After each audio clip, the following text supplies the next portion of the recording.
Toilet paper marketing thrives on what it doesn't say, and I'm not buying it.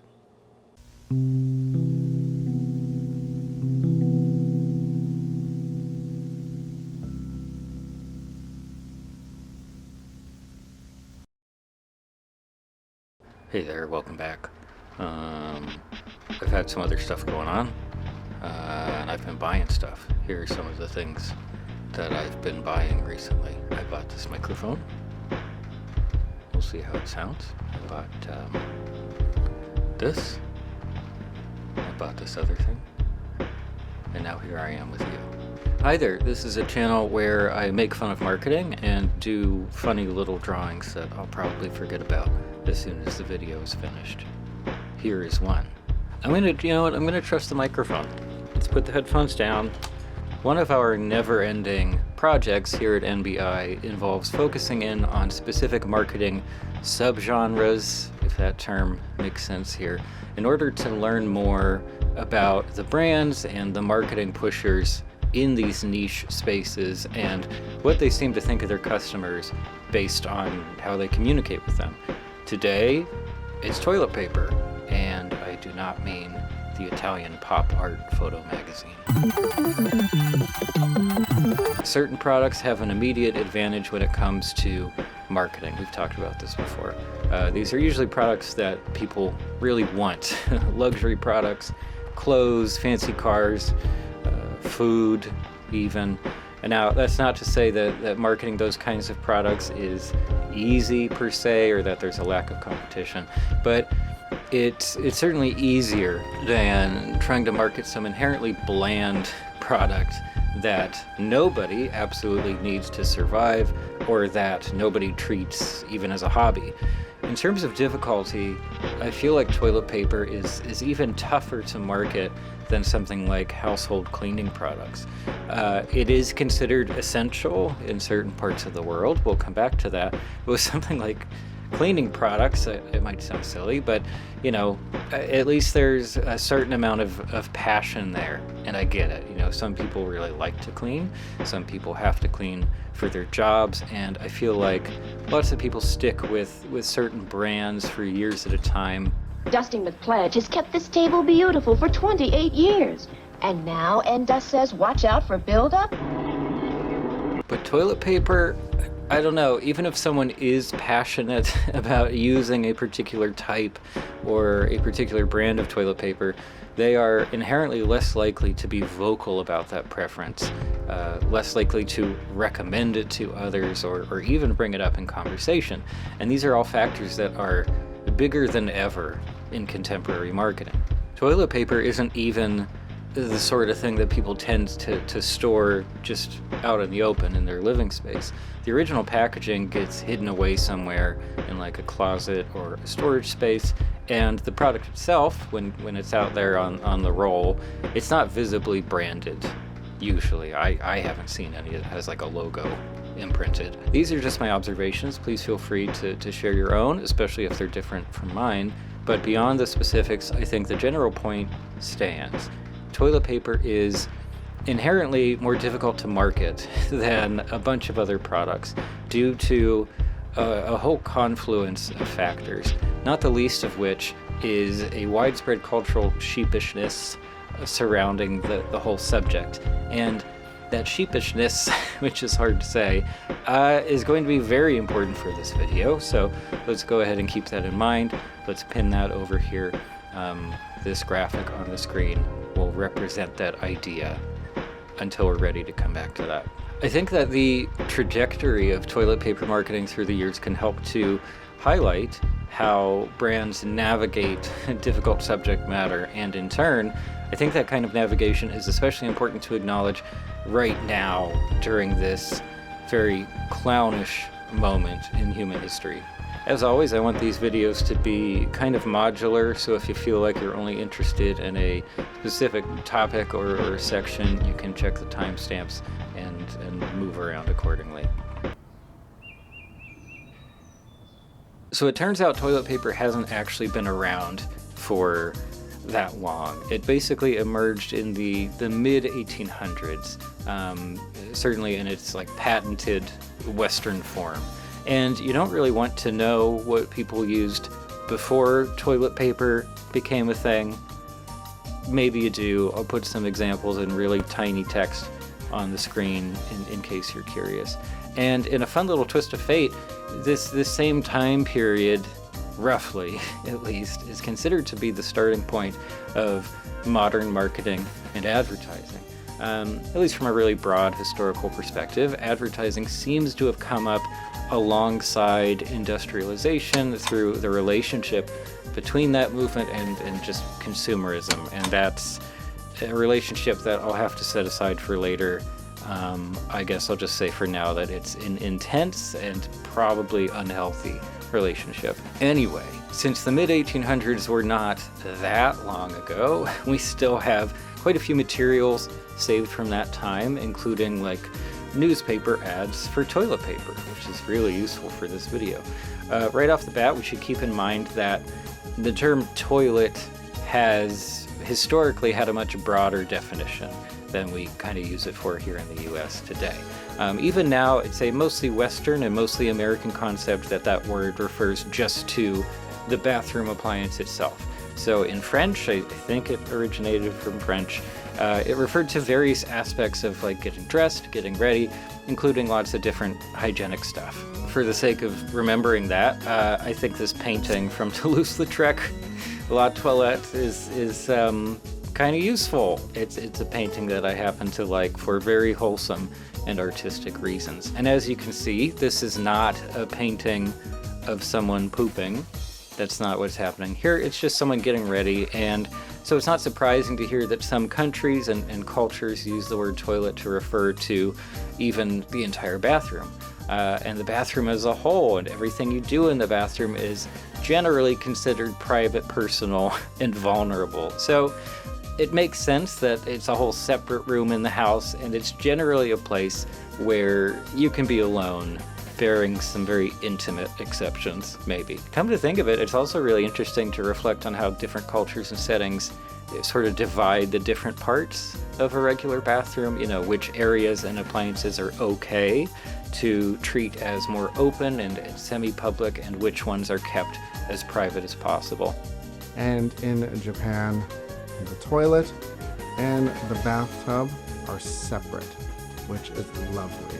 The world seems to be in near universal agreement that what we call the toilet itself, the place for pooping and peeing and all that stuff, is the most private element of the bathroom. Even more private than the shower or the bath. This is an area where most people would like to be alone, and it's a place where you do a set of activities that most people would like to keep private. So with that in mind, I would like to run through what I see as the major eras or periods of toilet paper marketing, because that's what I'm doing with my Saturday, and after that we'll try to wring some kind of value out of it. So I'm introducing all this context here because, well, it does seem like toilet paper from the very start was specifically meant for the thing that it is still used for today, namely, you know, wiping your butt and your other private parts. That's not how it was generally presented in advertising. So back in the 1800s, it was frequently presented as a health product, basically. And it looks like that remained the norm for a really long time. Well into the 1900s. And you might be thinking, well, yeah, you know, that's technically correct. Like, toilet paper is a health product, and you're right, you win the prize. But I also think most of us understand that reducing toilet paper to just a health product, it feels like a term that's more applicable to things like hand sanitizer, bandages, toothpaste. It kind of feels like a cop-out. It's an easy workaround for brands that don't want to directly address the primary use of their product. And based on what I've seen, especially in this time period, another way that advertisers avoided any serious toilet paper talk was to include like children and or parents in the ads. So create an association with wholesome family values. That's pretty basic. It still happens today. And for one, you know, kids are cute. That's an immediate bonus for your advertising. But also, for a really long time, women were doing the vast majority of shopping for the home, not to mention the vast majority of childcare. So it was kind of a no-brainer to use the tactic of showing fictional mothers being really good mothers. Advertising likes to appeal to what people already are or what they want to become. But I also have a pet theory about the presence of children in these ads offering like a socially acceptable means of even just alluding to these normal bodily functions. Like little tiny babies, they haven't been culturally conditioned yet, they haven't matured, so if they throw up or wet themselves all of a sudden, it's not only okay, but also sometimes treated as cute, whereas an adult randomly throwing up or wetting themselves is probably medically concerning. So obviously toilet paper ads, we're not talking about showing children using toilet paper. That's not something that I want to try to find examples of. But the point is, a toilet paper ad that includes children in any way is automatically gentler and more approachable than a toilet paper ad that just shows an adult by themselves. It's a way of creating distance between the brand and a touchy subject, despite that brand's, inherent association with that subject. So toilet paper was, for a very long time, tied with general health and hygiene. Again, it's not incorrect, but it's not exactly telling the whole story. And throughout this time, women and children remained the focus of the ads themselves. The next stage, as I see it, is the presentation of toilet paper as an element of home decor, as a way of changing how you, your family, and maybe most importantly, how your house guests viewed and thought of your home. We could also kind of call this the Pretty Patties era. They match our purses! They remind me of home! I don't want to limit this stage of toilet paper marketing exclusively to the weird color-tinted toilet paper, but that's also just a really useful shorthand, particularly because colorful toilet paper hasn't really stuck around. It does feel like something that belongs to that era.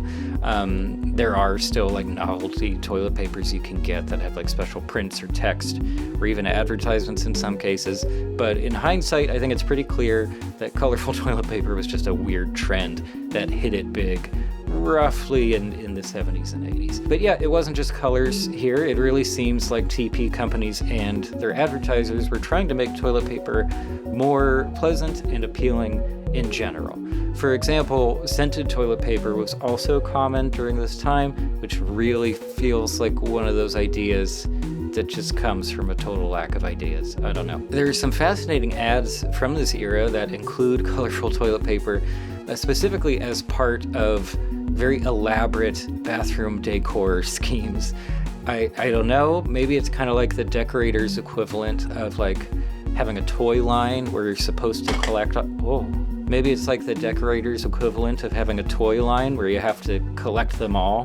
Because in theory, if you change the look of the room where you have multiple bathrooms, you also have to switch the color of the toilet paper, I suppose. It's just another thing that seems really confusing to me, but I guess it shouldn't be a surprise that I'm not super big on interior design. But it's not just the design element that typifies this era of toilet paper marketing. I'm going to put forward that this was also when brands first started to present toilet paper as a kind of a luxury product. So they're not trying to say that all toilet paper is luxury, but the fancy kind was luxury, the kind that came in pastel colors, reminiscent of those weird chalky table mints you still see sometimes. On one hand, that feels silly to say, but on the other, fancy toilet paper definitely is a luxury product, sort of, even though it obviously, doesn't cost as much as a new sports car or something like that. It was just the luxury version of this particular product. Nobody needs lavender purple scented toilet paper. It's flashy and kind of dumb, which is the whole purpose of luxury products in general. However, comparing this period to the previous era of toilet paper ads, I think it's really just an extension of what was going on there, despite the surface level differences between the two. For one, these ads are definitely still targeting women overall, and they are definitely still preying on the anxiety of being judged based on their like housekeeping and child rearing abilities to some degree. The bathroom is a really high impact area when it comes to hosting guests. I'm sure you've felt that if you've ever had people visit your place. And of course, this is something that advertisers continue to reference and appeal to even today. When you host, your bathroom can feel like a revolving door. That Just Clean freshness is gone.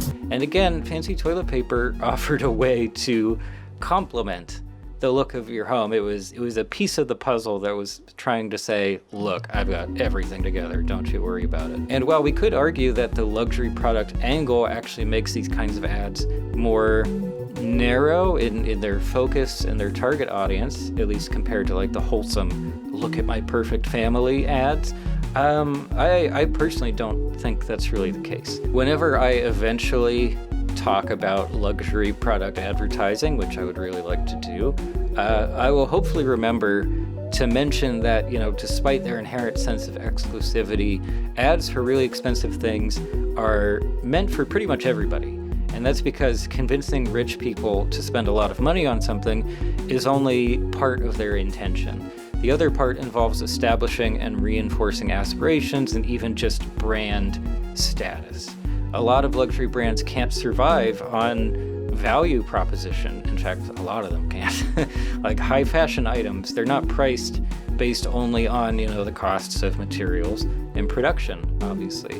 The strength of the brand is supposed to justify massive markups for a particular group of buyers. In contrast, if budget brands offer the best deals, customers might buy their stuff even without taking brand strength or the concept of brand in general into consideration. It's just like, it's cheap, I need this, I will buy it. And even if someone can't afford a luxury product right now, the desire can still be kind of implanted, feeding into a broader desire to be rich, to be able to buy useless nonsense without suffering serious consequences.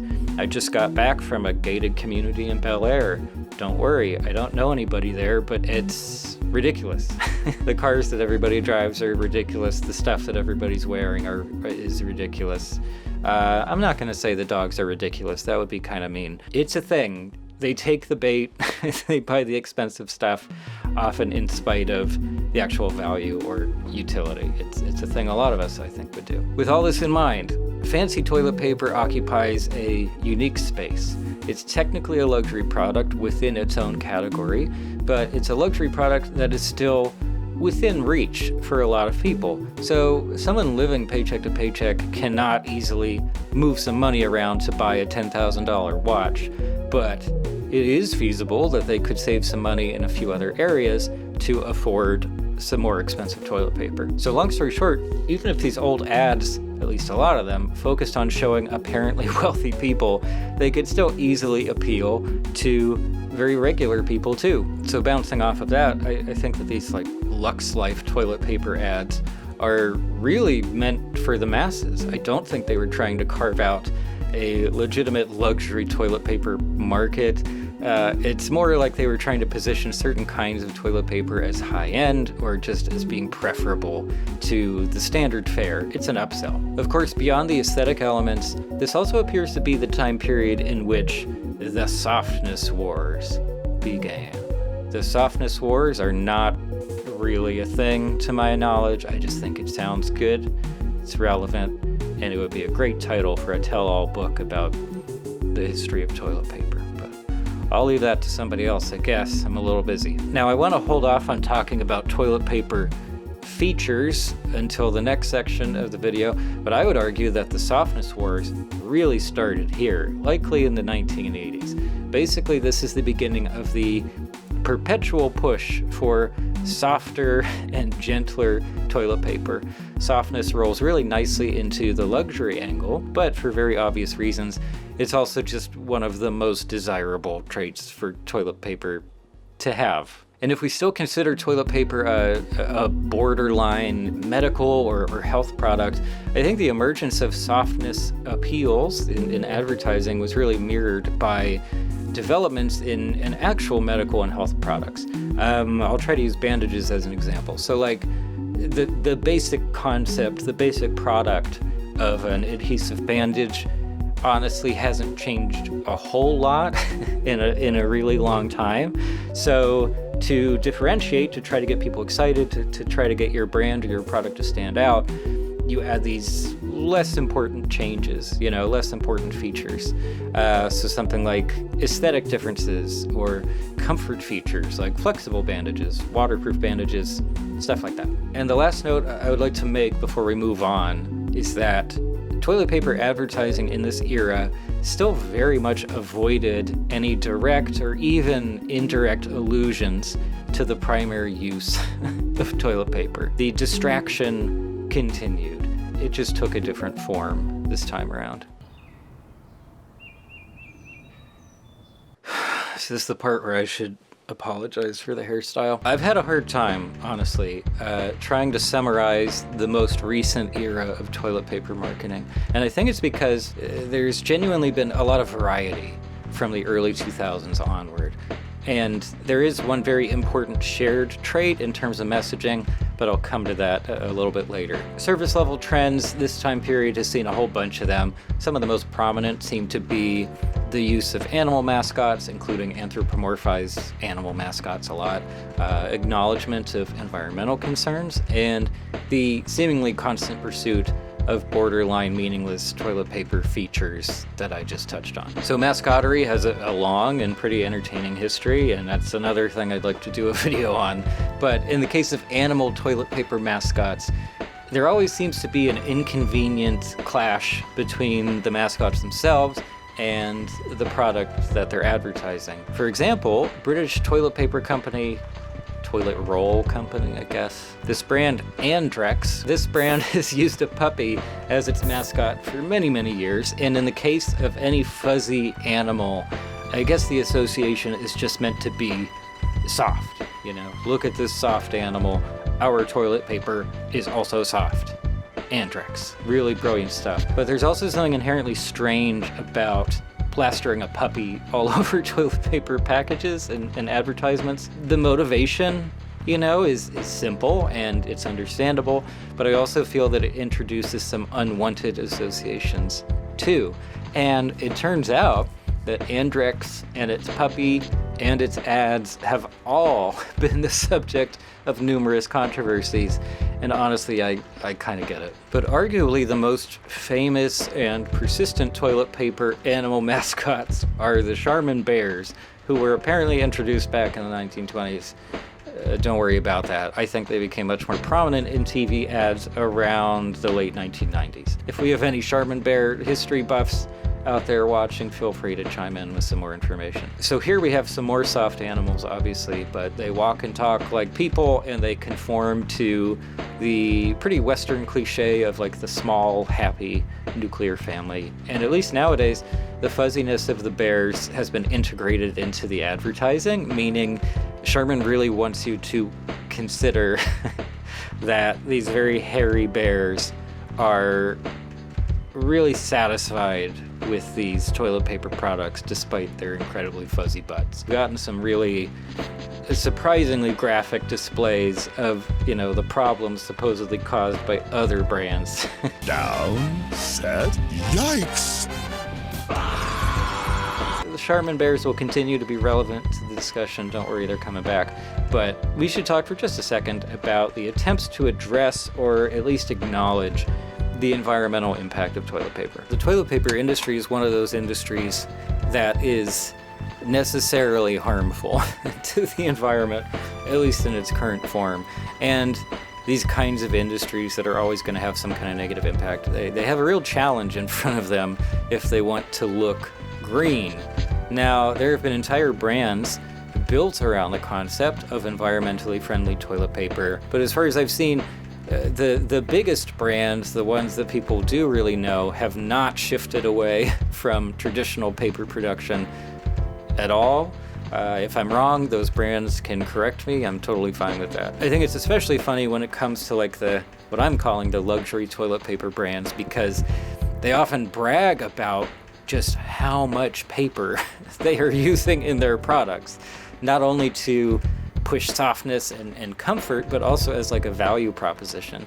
They'll say things like, one of our rolls is worth 852 of the other guy's rolls, or something like that. Now, besides being misleading on a product level, this kind of messaging is a direct contradiction to any kind of environmental claims or efforts, unless all of that paper packed in is recycled, but so far it's obviously not. Meanwhile, toilet paper from recycled sources remains a relatively niche product, one with a reputation for being the opposite of soft. Despite all these contradictions, the appearance of being green has been a significant part of modern toilet paper marketing. Moving on. Despite the fact that toilet paper has seemingly changed very little in essence since its inception, modern toilet paper marketing continues to be extremely enthusiastic about supposedly groundbreaking new features. Charmin Ultra Soft Smooth Tear has wavy perforations that tear so much better. So back in the 1980s, a toilet paper feature might have been something like the color pink. But today, features are at least attempting to be more functional than aesthetic, although aesthetics are often incorporated as distinguishing the product. And we can easily look to recent ads for examples of this.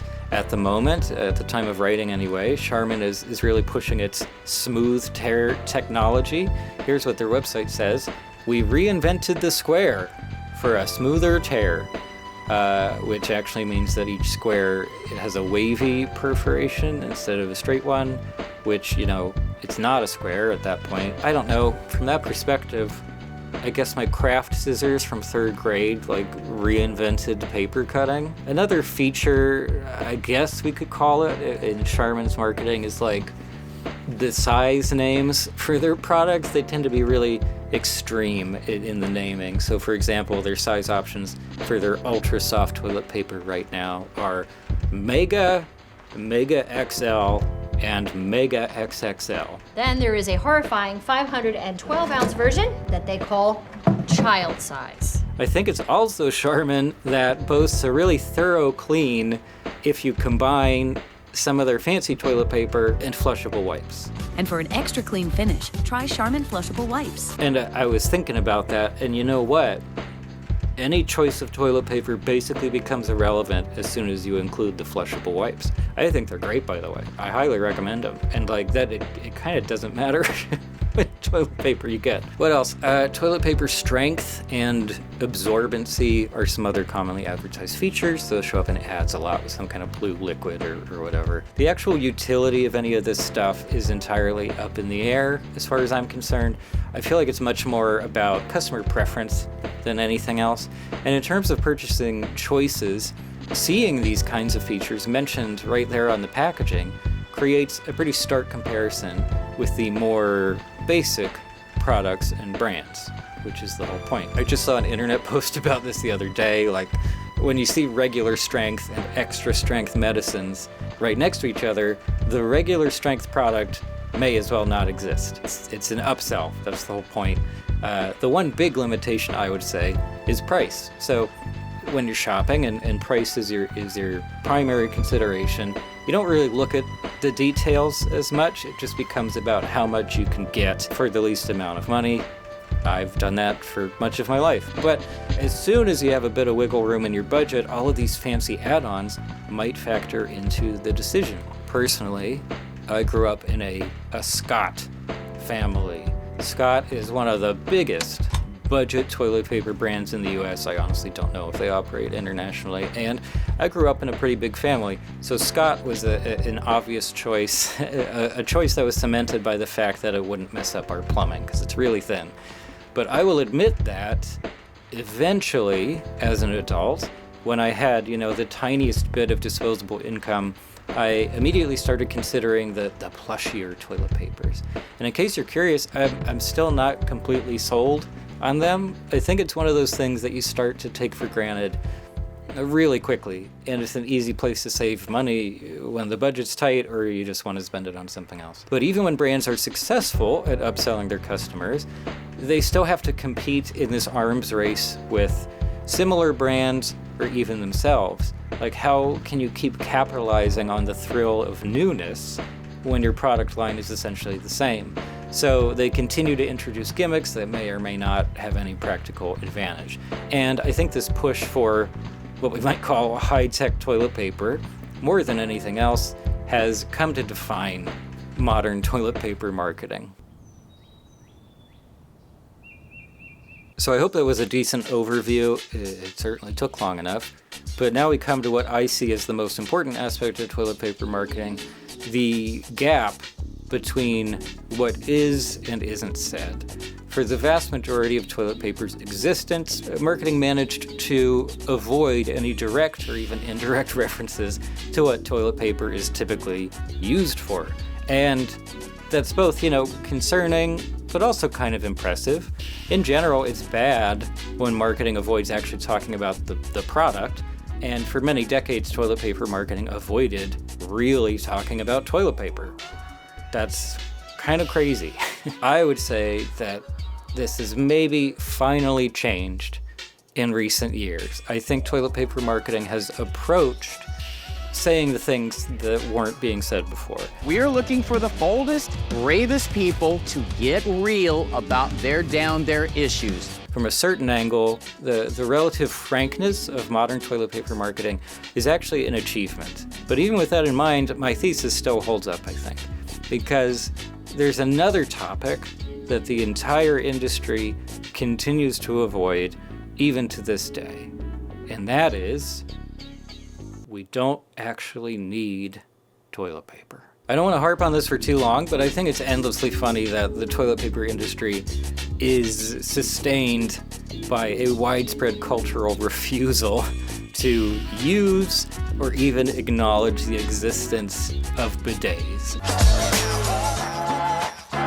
It's like a really banal version of The Matrix or The Giver or any other, like, the world is a lie kind of story. And there are reasons why the US and the UK and certain other parts of the world have not incorporated bidets, but none of them are good reasons. We have the technology, we have the financial resources, and on top of that, bidets offer the prospect of long-term savings.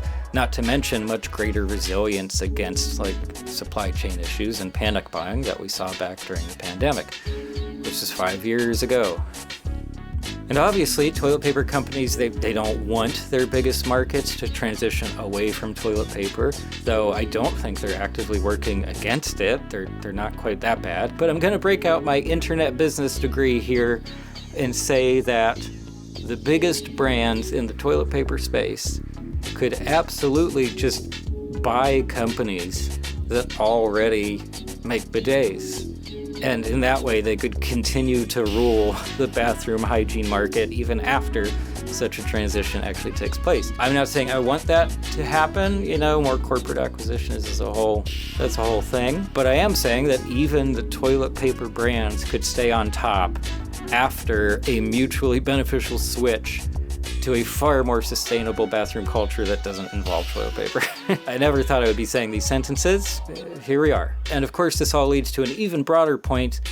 Marketing can very easily mislead and even lie through the simple act of omission. Paying attention to what marketing says is extremely useful, of course, and that's most of what this channel is about. But it can be just as important to pay attention to what's not being said, the negative space in the painting. A really great way to distract from alternative products is just to ignore them completely, while you try to focus the discourse within your product category. So, it just feels like, there is no bidet. There's never been a bidet. You have a choice, but the only choice is whether to buy Cottonelle or Andrex or Scott or Angel Soft. That's an actual brand, isn't that crazy? I don't know if I've ever had Angel Soft. And by extension, ignorance of the alternatives discourages the development of those alternatives at a bigger systemic level, like how public transportation in the US has lagged behind horribly because a lot of people just assume, they've been made to believe that their only option is to get a car and drive everywhere that they need to go.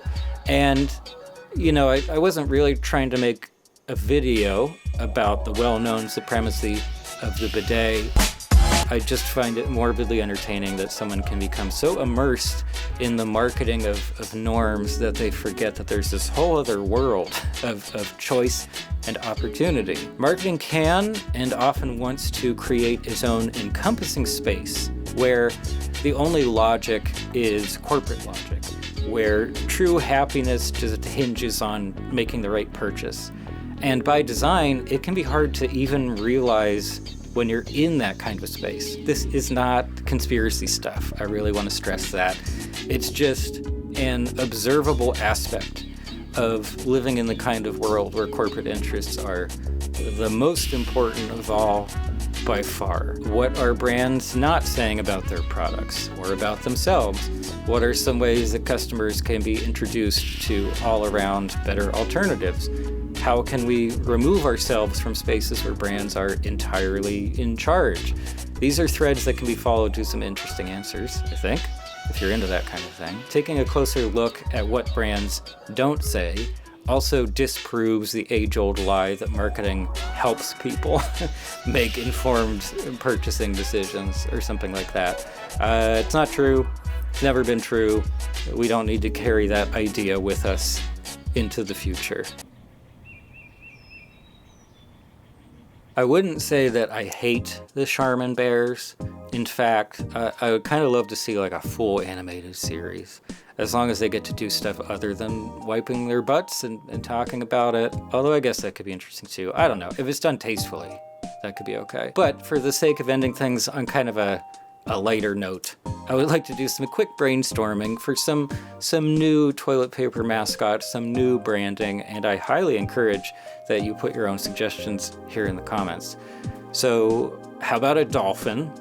And it's just swimming around a bunch. It looks really graceful. It's totally sleek, totally clean. Then at the end of the spot, someone throws the dolphin a roll of toilet paper to play with. However, the dolphin just ignores it. The toilet paper dissolves into nothing in the foreground as the dolphin swims off into the sunset. In a gray, post-apocalyptic wasteland, there's a lone bundle of toilet paper just baking out into the sun, and its broken plastic packaging is just fluttering uselessly in the breeze, you know? A family of cockroaches happens upon these remains of the old world, and they quickly infest the package, slowly chewing through the double-thick layers of flower-printed paper. That one's artsy. I think that one has legs. That could be good. I think I've hit my limit. I don't think I can talk about toilet paper anymore. I tried it. That's too high. That's not comfortable. I'll try this. This is good. I think that's a good thing. I think that's the way it's meant to be. I don't have to talk about toilet paper anymore. I am working on more stuff now, so I hope that you enjoy this video in the meantime. I don't run ads on the channel for obvious reasons. If you would like to support the channel directly outside of watching and all that stuff, you can donate over on our Ko-fi page. It should be in the comments. And by the way, I don't know if they're okay with me saying their full names, but I really want to thank two viewers in particular, Patricia and Miles, I believe, who have been donating consistently to the channel like on a monthly basis for a really long time. I deeply appreciate it. The idea that, you know, there's some kind of money coming in every month because of these videos is so nice. It makes me feel good. I really do appreciate that vote of confidence and support. Anyway, don't feel pressured to donate at all. I just wanted to mention some people who are really helping out. I'll leave you alone now. It's summer. Please take a break and take care. I'll see you next time. Next Tim? Did we say next Tim?